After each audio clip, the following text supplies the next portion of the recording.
સાવરકુંડલામાં ગૌ ભક્તોનો પ્રચંડ હુંકાર ગૌ માતાને રાષ્ટ્રમાતાનો દરજ્જો અપાવવા ભારતવર્ષમાં અભિયાન ચાલુ છે।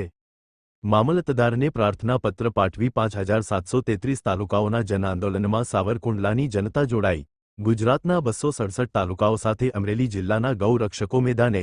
ગૌ સેવા મંત્રાલયની માંગ સાથે ભારતવર્ષમાં અભિયાન ચાલુ છે। રાષ્ટ્રના આધારે ગૌ માતાને બંધારણીય સન્માન અપાવવા કરોડો ગૌ પ્રેમીઓએ મિસ કોલ દ્વારા નોંધાવ્યું સમર્થન।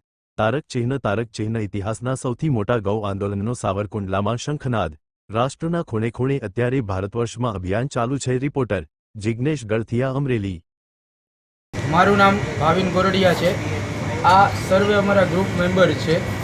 અમે એક ગાયો માટે એક સેવા કરીએ છીએ। જે અત્યારે જે અભિયાન ચાલે છે એ ગૌ માતા રાષ્ટ્રમાતા બનાવવાનું અભિયાન ચાલે છે।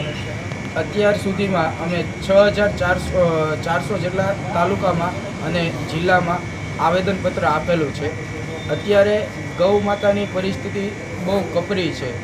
જે અત્યારે હેરાન થાય છે, કતલખાને જાય છે, પ્લાસ્ટિક ખાય છે।